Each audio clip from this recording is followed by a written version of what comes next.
So here we are inside Wax Material. This is my first ever interview.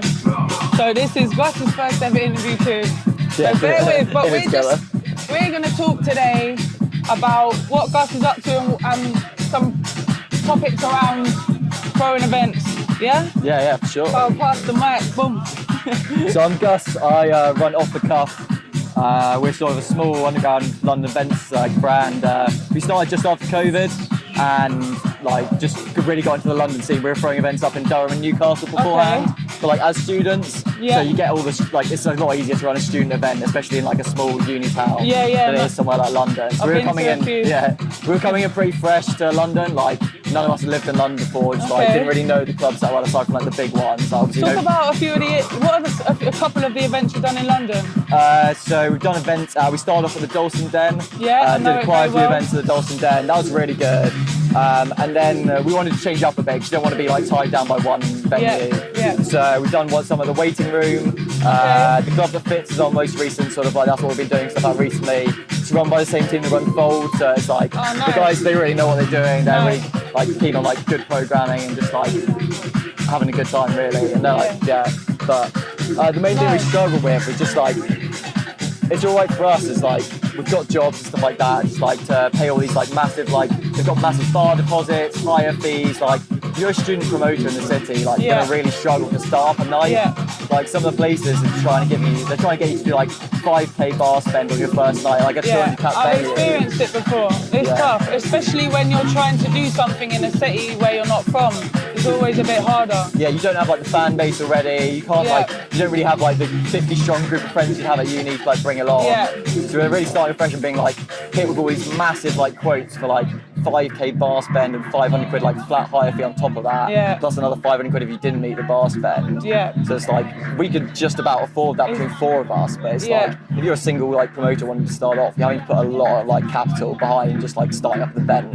And so the venue hire is obviously HAB. Is there any other elements to throwing parties that you think are unnecessary or maybe not fair, or it's things that you'd like to see a change in? Yeah, I'd quite like to see, so obviously you've got these big DJs and they're able to charge these massive fees at places like Fabric and all these, but then they're trying to charge the same thing to small underground Smaller promoters. Parties, and they've all started off like that, so they all started off as little DJs obviously trying to run the scene, trying to make themselves into a sort of a real thing. And it's they were once at the position that we're at, but it's from a different level. Of course. So it's when they're charging you got 1.5k for a 100 cap venue, and it's you'd have to charge 25 quid a ticket for some of these DJs. And so it's obviously you want to get underground local talent involved, but it's when you're starting off, I think we fell into the trap especially of feeling we needed to book these bigger name DJs just because we didn't have that fan base to start off with. So it's you want to sort of pull everyone into it with that, and it's we probably should have started off with more residence nights and stuff like that, built up a fan base a bit more organically, but because we already had this fan base in Durham and Newcastle, we were sort of keen to kick it off with the same sort of level of things we've been doing. It was going to flow over into what else you was doing. And it's World H Quarters in Newcastle, we're running events 200 quid higher fee. It's got one of the best sound systems of any club that I've been to. The staff are all really nice. That's what you want. Yeah. That's what you want. Well, obviously you know the concept that at Wax Material, what we've been doing this Gottwood.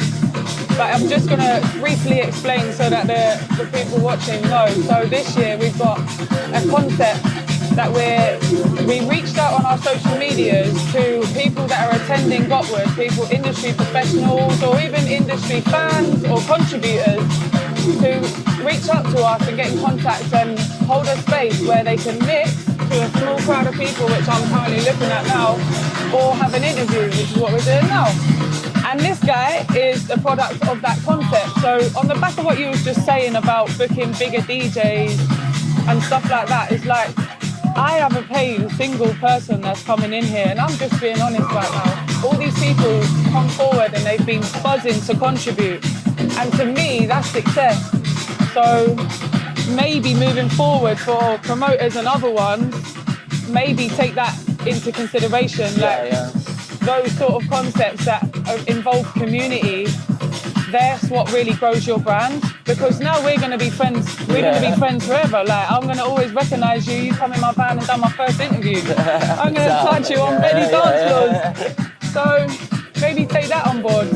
So yeah, I think we've had a good chat, and it's a nice little first interview. I think we're going to wrap it up now. Is there anything else you want to say? Talk about your socials, get people to follow you, or are you got any parties coming up? Yes, we've got our next party is Venue MOT on the 7th of July. We've got Tom VR, Sandspar, and then the Rat Rave trio. Oh, nice. A small trio from Manchester, been throwing their own like events there, Talking which about is really big nice. names, Yeah, my man's going in. I mean, Sandspar was someone we always wanted to book after seeing the house, and we were like, we have to book this Amazing, guy. But, amazing. Really excited for it. Well, let's wrap it up. Cheers, that. It's been a pleasure. Absolute pleasure. Peace out.